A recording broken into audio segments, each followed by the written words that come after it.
बहुत पहले की बात है। उत्तर प्रदेश में काशीपुर नाम का एक छोटा सा सुंदर गांव हुआ करता था। उस गांव में एक लकड़हारा रहता था जिसका नाम गोपाल था। गोपाल बहुत ही ईमानदार और मेहनती था। वो हमेशा अपने काम से खुश रहता था। उसके पास ज्यादा पैसे नहीं थे, लेकिन वो अपनी जिंदगी से संतुष्ट था। गोपाल के परिवार में उसकी पत्नी लक्ष्मी और 2 बच्चे रोहन और रिया थे। गोपाल सेठ करण सिंह के यहाँ लकड़ी काटने का काम करता था और लकड़ी काटने के बदले में सेठ करण सिंह गोपाल को पैसे देता था, जिससे गोपाल और उसके परिवार का जीवन यापन होता था। एक सुबह गोपाल तैयार होकर काम पर जाने लगा तो लक्ष्मी से कहा, सुनो, मैं काम पर जा रहा हूँ। आज बहुत देर हो गई है, तुम बच्चों को स्कूल छोड़ आना। लक्ष्मी बोली, जी स्कूल तो मैं छोड़ आऊंगी, लेकिन रोहन और रिया पिछले 2 दिन से कह रहे हैं कि उनकी टीचर स्कूल की फीस मांग रही हैं। हाँ, तो जाकर दे आओ ना स्कूल की फीस। अजी कहाँ से दूं? आप जो पगार लाते हैं उसमें मुश्किल से तो घर चल पाता है। अब उतनी सी तनख्वाह में मैं बच्चों की फीस का इंतजाम कैसे करूं? अजी मैं एक बात आपको साफ साफ कह देती हूँ, आप सेठ करण सिंह जी से पगार बढ़ाने की बात कहिए। दिन पर दिन खर्च बढ़ता जा रहा है। बाजार में अगर सब्जी लेने निकलो तो सब्जियों के दाम आसमान छू रहे हैं, और बच्चों की पढ़ाई का खर्चा, घर का खर्चा, अब इतनी कम तनख्वाह में कैसे गुजारा होगा? ठीक है, मैं आज ही सेठ जी से थोड़ी पगार बढ़ाने की बात करता हूँ। इतना कहकर गोपाल काम पर चला गया। सेठ करण सिंह के लकड़ी के आंगन में पहुंचकर गोपाल ने देखा कि अन्य लकड़हारे भी आ चुके हैं। वे सभी आपस में बातें कर रहे थे। एक लकड़हारा मोहन बोला, अरे भाई, आज तो पगार का दिन है। देखो, अब ये सेठ करण सिंह कोई न कोई लोचा जरूर करेगा। हमेशा कोई न कोई बहाना बनाकर पगार कम कर देता है। अगली बार तो मेरी आधी पगार काट ली थी, ये कहकर कि जो मैंने सेठ जी से 500 रुपये उधार लिए थे उसका ब्याज बढ़कर 1000 हो गया है, इसलिए मैं तुम्हारी पगार में से 1000 काट रहा हूँ। दूसरे लकड़हारे सुरेश ने कहा, हाँ मोहन भाई, तुम एकदम ठीक कह रहे हो। ये सेठ करण सिंह नंबर 1 का चालाक और लालची इंसान है। एक तो दुगना काम ले लेता है और बदले में पैसे भी पूरे नहीं देता। तीसरा लकड़हारा विजय बोला, हाँ भाई, मेरी भी अगली बार सेठ करण सिंह ने पगार काट ली थी। मैंने बस 2 छुट्टी ली थी जब मेरी बिटिया बहुत बीमार थी, और इस करण सिंह ने इस बात का फायदा उठाकर मेरी पूरी आधी पगार काट ली। गोपाल ने हाथ जोड़कर कहा, हे भगवान, बस सेठ जी इस बार मेरी पूरी पगार दे दें। बच्चों के स्कूल की फीस भरनी है। ऐसे सभी लकड़हारे अपने काम पर लग गए। काम करने के बाद वे सेठ करण सिंह के पास गए। गोपाल ने विनम्रता पूर्वक कहा, सेठ जी, महीना पूरा हो गया है, हमें हमारी तनख्वाह दे दीजिए। सेठ करण सिंह ने चश्मे के ऊपर से देखते हुए कहा, देखो भाइयों, अभी मेरे पास तुम्हें देने के लिए पैसे नहीं हैं। अभी माल नहीं बिका है, सारा माल गोदाम में ही पड़ा हुआ है। कल या परसों तक तुम्हें तुम्हारी तनख्वाह मिल जाएगी। फिर मोहन बोला, पर सेठ जी, अभी हमारे पास बिल्कुल पैसे नहीं बचे हैं। घर का भी सामान लाना है, बच्चों की फीस भरनी है। सेठ करण सिंह ने झुंझला कर कहा, अरे मैंने कहा तो सही, 1-2 दिन और रुक जाओ, कल या परसों तक पैसे मिल जाएंगे। अभी मेरे पास पैसे नहीं हैं। सभी लकड़हारे निराश मन से अपने अपने घर आ गए। लक्ष्मी ने पूछा, अजी क्या हुआ, इस बार कितनी पगार मिली है? लक्ष्मी, अभी कोई पगार नहीं मिला। सेठ जी ने कहा है कि 1-2 दिन में पगार मिल जाएगी। पगार नहीं मिला आपको? तो पता है ना, बच्चों की फीस भरनी है। इनकी स्कूल टीचर ने आज साफ साफ चेतावनी दे दी है कि अगर कल फीस नहीं लाई तो बच्चों को घर पर ही बिठा लेना। अब बताओ, मैं क्या करूं? मैं क्या करूं?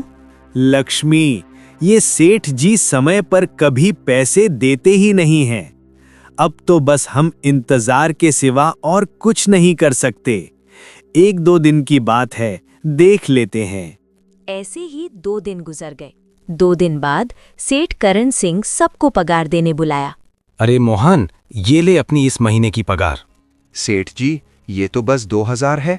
मैंने तो इस महीने 3000 तक का काम किया है। हाँ, काम तो किया है, लेकिन तूने 1-1 घंटे आराम भी तो किया है। ये पैसे उसी आराम के काटे हैं। पर सेठ जी, आपने तो कहा था 8 घंटे काम के महीने में 3000 मिलेंगे, और मैंने तो 8 घंटे काम किया और 1 घंटे आराम। देख मोहन, मुझे ज़्यादा हिसाब किताब ना समझा। ये 2000 रख अगर चाहिए तो, और अगर नहीं चाहिए तो कहीं और काम ढूंढ ले। बेचारे मोहन के पास उन पैसों को लेने के सिवाय और कोई रास्ता नहीं था। मोहन चुपचाप वो पैसे रख लिया। गोपाल, ये लो तुम्हारी पगार। सेठ जी, सिर्फ 1500? क्यों, मेरे तो पूरे 3000 बनते हैं ना। मैंने तो कोई छुट्टी भी नहीं की और ना ही कोई आराम। मैंने तो अपना सारा काम समय पर किया है। हाँ, समय पर तो किया है, पर इस समय बाजार में लकड़ियों का दाम काफ़ी सस्ता हो गया है। इस वजह से अभी तुम्हें भी पगार कम ही मिलेगी जब तक लकड़ियों का दाम नहीं बढ़ता। पर सेठ जी, बात तो 3000 की हुई थी ना। अब 1500 में मैं कैसे घर चलाऊंगा? बच्चों की स्कूल की फीस भी भरनी है। सेठ जी, इस बार आप पूरे पैसे दे दीजिए। 1500 ही मिलेंगे तुझे। यहाँ काम करना है तो कर, वरना कहीं और काम ढूंढ ले। बेचारे गोपाल के पास भी उन पैसों को लेने के सिवाय कोई चारा नहीं था। वापस लौटते हुए रास्ते में मोहन बोला, अरे भाई, ये सेठ करण सिंह 1 नंबर का बेईमान इंसान है। सारे पैसे अपने जेब में भर लेता है और बहाने बनाता है कि लकड़ियों के दाम सस्ते हो गए हैं। देख लेना, हम गरीबों की किसी न किसी दिन इसे जरूर सजा मिलेगी। गोपाल ने कहा, नहीं मोहन, ऐसे नहीं कहते। वो हमारे अन्नदाता हैं। आखिर उन्हीं के वजह से तो हमारा घर चल रहा है। अरे काहे का अन्नदाता, काम के पूरे पैसे तो देता नहीं है। पूरे महीने मेहनत करके भी क्या मिलते हैं? बस ये 15-20 इसमें घर खर्च कैसे चलाएं? ऐसे तो हम कभी तरक्की नहीं कर पाएंगे। और हम कर भी क्या सकते हैं मोहन? हमें लकड़ी काटने के सिवा और कोई काम कहाँ आता है? और कोई काम शुरू करना भी चाहे तो उसके लिए हमारे पास इतने पैसे कहाँ हैं? अब जो भी हो, हमारा तो बस ये सेठ करण सिंह ही सहारा है। कुछ देर बातें करने के बाद सब अपने अपने घर की ओर निकल पड़े।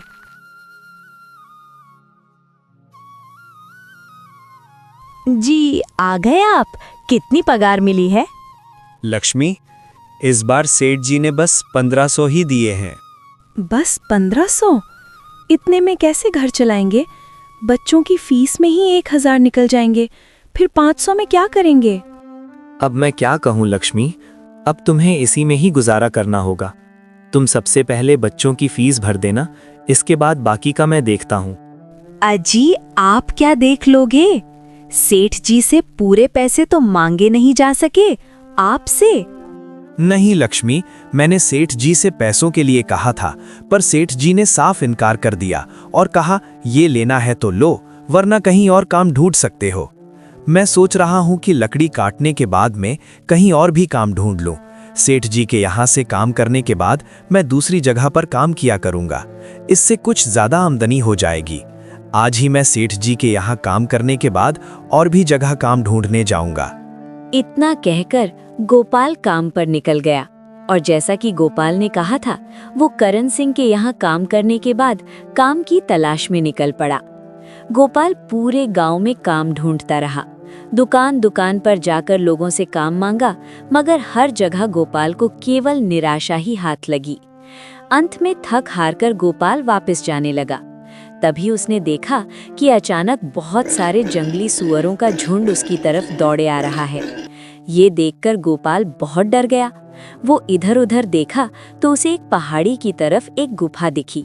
वो तेजी से भागकर उस गुफा में जाकर छुप गया। जब सुअरों का झुंड वहां से निकल गया, तब गोपाल की जान में जान आई। हे भगवान, आज तो बाल बाल बच गया मैं, वरना आज तो मैं इन जंगली जानवरों के पैरों तले कुचला ही जाता। पर ये मैं कहाँ आ गया?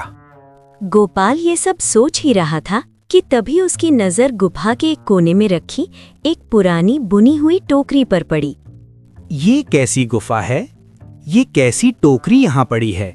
इसे मैं घर ले जाता हूँ, सामान रखने के काम आ जाएगी। गोपाल जैसे ही उस टोकरी को हाथ लगाने के लिए झुका, गुफा में से एक गंभीर आवाज आई। रुक जाओ, इसे छूने की कोशिश मत करो।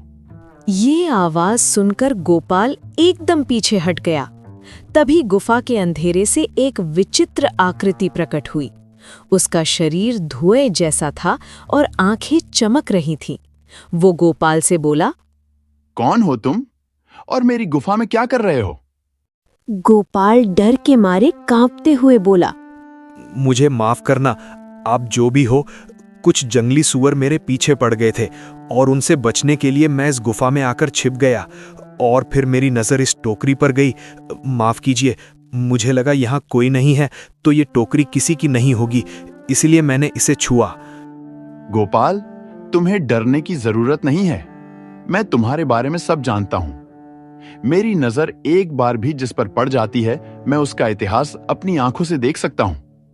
पर आप हैं कौन और आप इतने विचित्र क्यों दिखाई पड़ रहे हैं? आप अपना परिचय दीजिए, कौन हैं आप? मैं एक जिन्न हूं और मैं कई सालों से इस गुफा की रक्षा कर रहा हूं। यह गुफा मेरे पूर्वजों की है। इस गुफा में केवल वही इंसान घुस सकता है जिसका मन बिल्कुल पवित्र हो। अगर तुम अपवित्र होते तो तुम इस गुफा में कभी नहीं घुस पाते। तुम एक सच्चे इंसान हो, इसलिए तुम इस गुफा में घुस पाए और इस टोकरी को छू पाए। अब तुमने इस टोकरी को छुआ है तो यह टोकरी तुम्हारी हुई। नहीं, मुझे ये टोकरी नहीं चाहिए, मैं तो बस देख रहा था। डरो मत गोपाल, तुम ये टोकरी ले जाओ। ये कोई साधारण टोकरी नहीं है, बल्कि यह एक जादुई टोकरी है। जादुई टोकरी? क्या ये वही जादुई टोकरी है जिसके बारे में हमारी दादी कहानी सुनाया करती थी कि किसी गांव में एक जादुई टोकरी हुआ करती थी और वो सबकी इच्छाएं पूरी करती थी? हाँ गोपाल, ये वही जादुई टोकरी है। अब तुम इस टोकरी के मालिक हो। तुम इसके इस्तेमाल से अपनी स्थिति सुधार सकते हो। पर याद रखना, तुम जो भी वस्तु इस टोकरी में एक बार डालोगे, वही चीज तुम्हें बार बार इस टोकरी में डालनी होगी। इसके अलावा तुम और दूसरी कोई चीज इस टोकरी में नहीं डाल सकते। अगर तुमने ऐसा किया तो इसका परिणाम तुम्हें ही भुगतना होगा। मेरी इस बात को हमेशा ध्यान में रखना और सोच समझकर बिना लालच किए इस टोकरी में वही सामान रखना जिसकी तुम्हें सच्ची जरूरत हो। गोपाल आश्चर्य और कृतज्ञता से भरकर टोकरी को लेकर घर आ गया। लक्ष्मी, ये देखो, ये मैं क्या लेकर आया हूँ। क्या लाए हो आप? बस ये एक पुरानी टोकरी? सबसे पहले ये बताइए, आप तो काम की तलाश में गए थे ना, तो कोई दूसरा काम मिला कि नहीं? नहीं, अरे लक्ष्मी, मेरी पूरी बात तो सुनो। ये कोई ऐसी वैसी टोकरी नहीं है, बल्कि ये एक जादुई टोकरी है। गोपाल ने लक्ष्मी को वो सारी घटना विस्तार से बताई जो उसके साथ हुई थी। अच्छा, तो आपका कहने का मतलब है कि इस टोकरी में हमें कोई ऐसी चीज डालनी होगी जिसकी हमें सबसे ज्यादा जरूरत हो? हाँ लक्ष्मी, हमें सोच समझकर ही इसमें कोई चीज डालनी होगी। गोपाल थोड़ी देर सोचता रहा।